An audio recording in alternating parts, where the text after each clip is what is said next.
হাওড়া জেলার আমতার বিখ্যাত মেলাইচণ্ডী মাতার মন্দির দেখে আমরা চলেছি জয়পুর গ্রাম দেখতে। জয়পুরে রয়েছে টেরাকোটার বিভিন্ন ধরনের শিল্পকীর্তি। আমার চ্যানেলে ইতিমধ্যেই আমতার মেলাইচণ্ডী মায়ের মন্দিরের ভিডিওটি প্রকাশ পেয়েছে। আই বটমে ও ডেসক্রিপশন বক্সে লিঙ্কটা দিয়ে দিলাম, আপনারা ইচ্ছা করলে ভিডিওটা দেখে নিতে পারেন। এই ভিডিওতে থাকছে আমতার খোরপের শ্মশানকালী মন্দির ও জয়পুরের প্রাচীন লক্ষ্মী জনার্দন মন্দির, দাস পরিবারের শ্রীধর জিউর মন্দির, এছাড়া বিখ্যাত জলেশ্বর শিব মন্দির।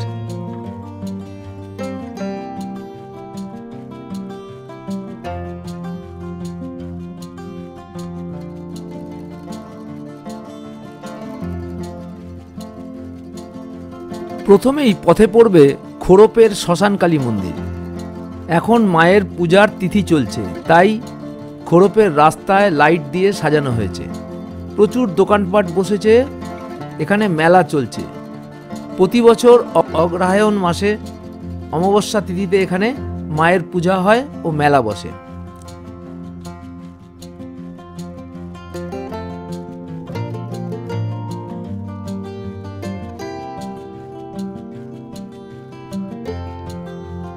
খুবই জাগ্রত এই শ্মশানকালী মাতা। প্রায় 200 বছরের প্রাচীন এই খোরপের মন্দির। এখানে রাতে পূজার সঙ্গে সঙ্গে বলিদানও চলবে। খুব সুন্দরভাবে মন্দির প্রাঙ্গণটিকে সাজানো হয়েছে মায়ের পূজার অনুষ্ঠান উপলক্ষে।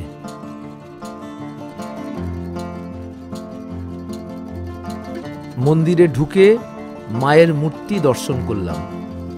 সত্যি মায়ের মূর্তিটি একেবারে জীবন্ত। কিছুক্ষণ এক দৃষ্টিতে দেখলে একটা অন্যরকম অনুভূতি তৈরি হয়।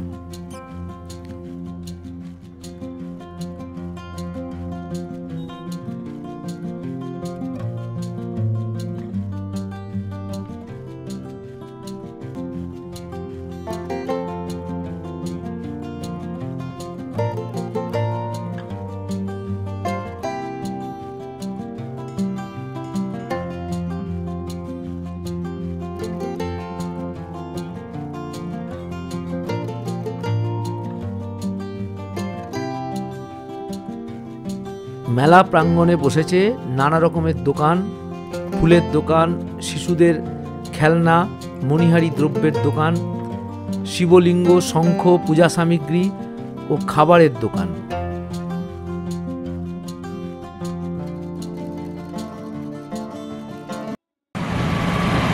আমতার জয়পুর যাওয়ার পথে সেহাগড়ি ব্রিজের উপরে এসে দাঁড়িয়েছি। দামোদর নদীর উপর দিয়ে ব্রিজ, অসাধারণ সুন্দর দামোদর নদী এঁকে বেঁকে বয়ে যাচ্ছে। এখন শীতকাল, জল কম আছে। বর্ষাকালে একেবারে ওই রাস্তায় জল উঠে যায়, ওপরের রাস্তায়। এখন পাশে আলু চাষ হচ্ছে, আলু, সর্ষে এসব চাষ হচ্ছে।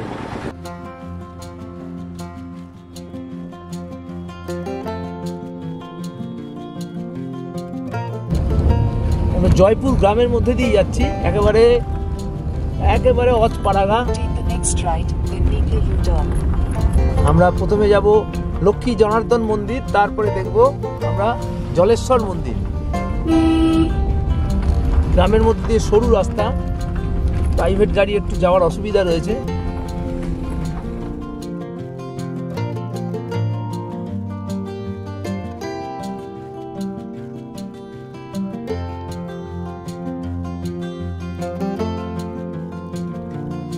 খোরপের মন্দির দেখে আমরা চলে এলাম জয়পুরের জয়চণ্ডী তলায়। জয়পুরের জয়চণ্ডী তলায়, এই জয়চণ্ডী তলার এক পাশে রয়েছে এখানকার দাস পরিবারের শ্রীধর জিউর আটচালা একটি মন্দির। 1748 সালে এই মন্দিরটি নির্মিত। এই মন্দিরের দেওয়ালে অসংখ্য টেরাকোটার কাজ লক্ষ্য করা যায়। এই কাজগুলির মধ্যে রামায়ণের কাহিনী, কৃষ্ণলীলা ইত্যাদি নানান কাহিনীর দৃশ্য খোদাই করা আছে।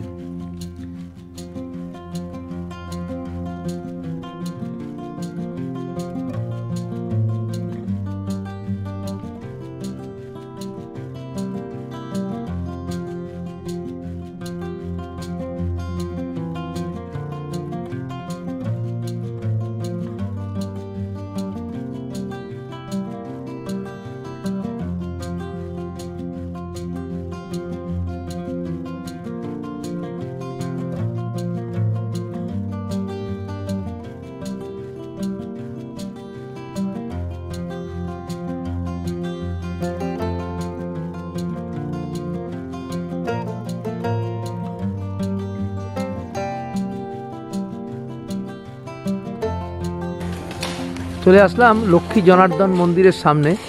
জলেশ্বর মন্দিরের কিছুটা আগেই হচ্ছে এই লক্ষ্মী জনার্দন মন্দির। মন্দির এখন বন্ধ আছে। দেখি এখানে মলয়বাবু, এই মন্দিরের যে কর্মকর্তা, তার কাছে চাবি আছে, চাবিটা আনতে পাঠিয়েছি, যদি জনার্দনের দেখা পাই।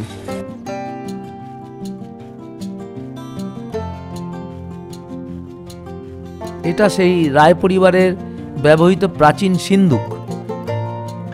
রায় পরিবারের পূর্বপুরুষ কালীরাম রায় 1777 খ্রিস্টাব্দে এই মন্দিরটি তৈরি করেছিলেন। এই মন্দিরটি নতুন করে সংস্কার করা হয়েছে, তবে এর প্রাচীরে এখনো কিছু কিছু টেরাকোটার প্যানেল লক্ষ্য করা যায়।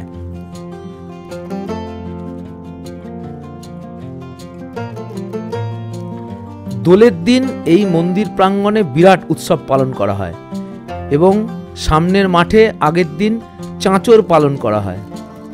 এই দিন বাজনদার এনে এখানে বাজনা বাজানো হয় ও আতশবাজি জ্বালানো হয়।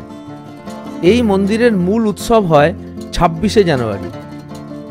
সেই দিন এখানে বড় উৎসব হয় এবং প্রচুর ভক্তদের আগমন ঘটে। প্রায় 10 থেকে 12,000 মানুষ এখানে ভোগ প্রসাদ গ্রহণ করেন।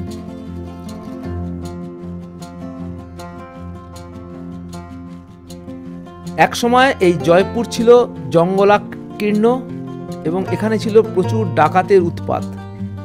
প্রায় 200 বছর আগে এক রাতে এক পরিশ্রান্ত ক্ষুধার্ত ডাকাত দল এই রায় পরিবারের কাছে মাছ ভাত খেতে চায়। তারা এই রায় পরিবারের দেওয়া মাছ ভাত খেয়ে খুব সন্তুষ্ট হয় এবং এই মন্দির এলাকায় কয়েকটি পাথর রেখে দিয়ে ত্রিশূল গেঁথে প্রতিশ্রুতি দেয় যে এই রায় পরিবারের কোনোদিন কোনো ডাকাতের আক্রমণ হবে না। সেই থেকে রায় পরিবারে কোনো ডাকাতি হয়নি।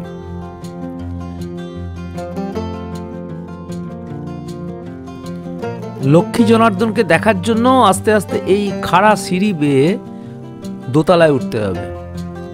আমরা আস্তে আস্তে সাবধানে উঠতে লাগলাম। উঠেই সামনে একটি বারান্দা, সুন্দর ঘোরানো বারান্দা, চারিদিকের গ্রামীণ দৃশ্য এখান থেকে দেখা যাচ্ছে। অসাধারণ এই করিডোরটা। এইখান থেকে গ্রামের সমস্ত দৃশ্য সুন্দরভাবে উপভোগ করা যেত এবং এখনো সেটা যাচ্ছে।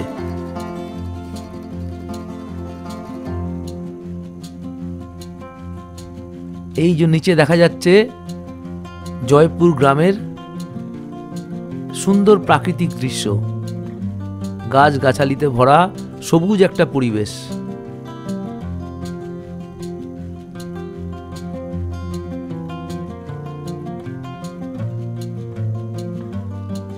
মন্দিরের পিছনে রয়েছে পুষ্করিণী। এটি ছিল রায় পরিবারের প্রাচীন পুষ্করিণী, এখনো এটা ব্যবহার হয়।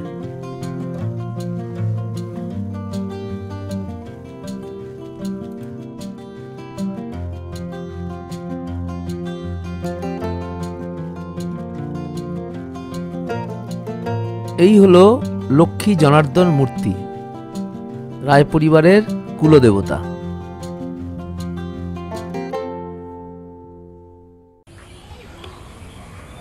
চলে এলাম জলেশ্বর শিব মন্দির। এটা হাওড়ার জলেশ্বর শিব মন্দির,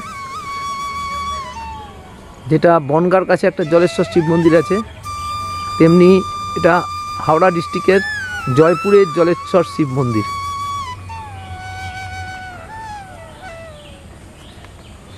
মন্দিরের সামনে হচ্ছে নাট মন্দির রয়েছে বসার জন্য।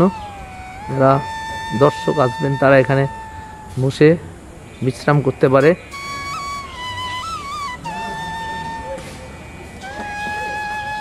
মন্দিরের পরিবেশটা দেখুন কি সুন্দর।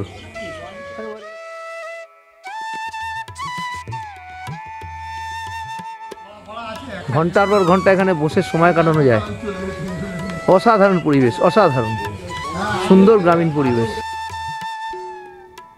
একসময় অনেক কাল আগে বর্ষার সময় বন্যার জলে ডুবে থাকতো এই জয়পুর এলাকা। সেই জন্যেই এই শিব মন্দিরের নাম হয় জলেশ্বর শিব মন্দির। এই মন্দিরে শ্রাবণ মাসে ও শিবরাত্রিতে প্রচুর ভক্তদের আগমন ঘটে। মন্দির প্রাঙ্গণে মন্দিরের বাঁদিকে একটা চৌকাঠ আকৃতির একটি পাথরের টুকরো পড়ে রয়েছে, যার মাঝে একটি গণেশ মূর্তি খোদাই করা আছে। এটি সম্ভবত একাদশ বা দ্বাদশ শতাব্দীর ভাস্কর্য। শোনা যায় এই চৌকাঠের আর এক অংশ বন্যার জলে ভেসে এখান থেকে চলে গিয়েছিল, পরে আবার তার জলের স্রোতে ভেসে এখানেই ফিরে আসে।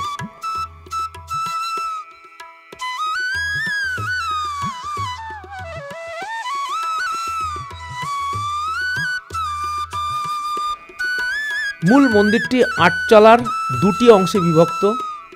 মন্দিরটি খুবই প্রাচীন, তবে প্রথম তৈরির সময়কাল সম্বন্ধে কোনো তথ্য পাওয়া যায়নি। মন্দিরটি টেরাকোটা তৈরি ছিল, পরে সংস্কার করে মার্বেল পাথরে ঢেকে দেওয়া হয়।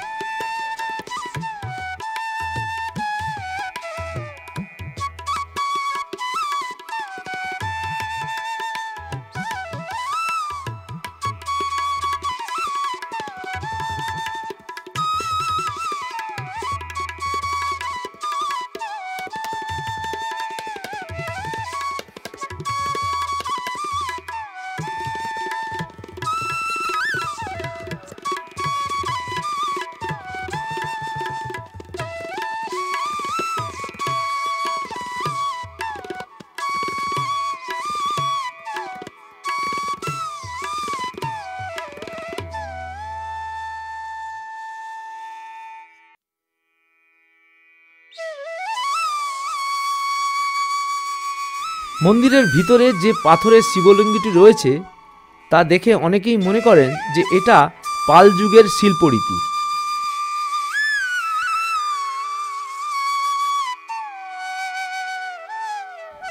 ভিতরে একটি কালো পাথরের গায়ে শঙ্খ চক্র গদাধারী শ্রী বিষ্ণুর মূর্তি খোদাই করা রয়েছে। এটিও সম্ভবত পাল যুগেরই কীর্তি। প্রতি বছর 25শে ডিসেম্বর এখানে বড় উৎসব পালন করা হয়। দূর দূরান্ত থেকে ভক্তদের আগমন ঘটে এখানে। প্রায় 20,000 মানুষ ভোগ প্রসাদ গ্রহণ করেন এই মন্দির প্রাঙ্গণে।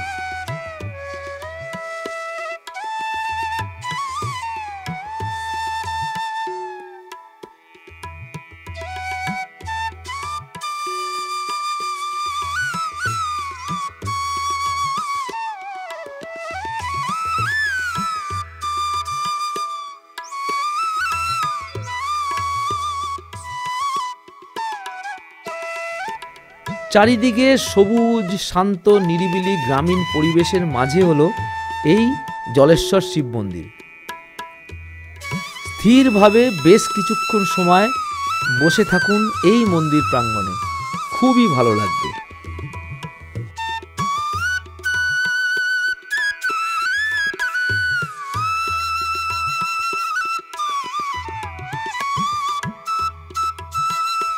জলেশ্বর মন্দির দেখে আমরা যাব জলেশ্বর শীতলা মন্দির দেখতে। এটাও প্রাচীন মন্দির, এখন বর্তমানে সংস্কার করা হয়েছে। জলেশ্বর মন্দিরের পাশেই এই 100 মিটার দূরে।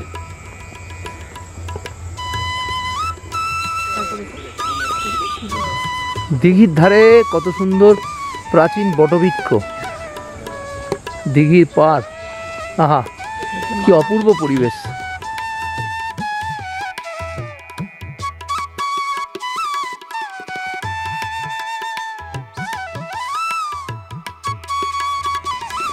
চলে এলাম শীতলা মন্দিরে।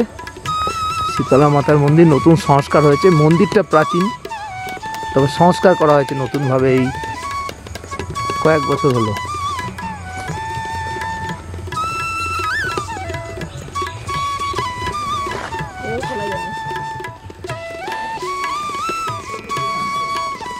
শীতলা ধর্মরাজ দুজনের মূর্তি।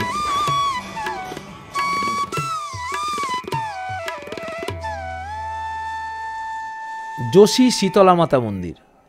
যোশী বলে এক বৃদ্ধা সিঁদুর মাখানো ডাব পেয়ে সেই ডাব এখানে প্রতিষ্ঠা করে শীতলা বলে পূজা শুরু করেছিল।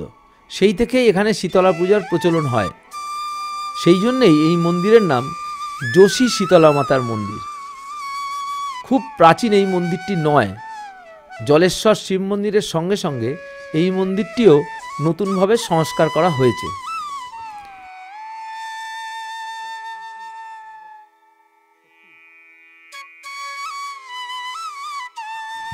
এবার বলি এই জয়পুর গ্রামের ঐতিহাসিক স্থানগুলো কি করে দেখতে আসবেন। হাওড়া আমতা লাইনের ট্রেনে চলে আসুন আমতা স্টেশনে। আমতা স্টেশন থেকে জয়পুরের দূরত্ব মাত্র 13 কিলোমিটার। একটি অটো ভাড়া করে চলে আসুন আমতা থেকে জয়পুর গ্রাম ঘুরতে।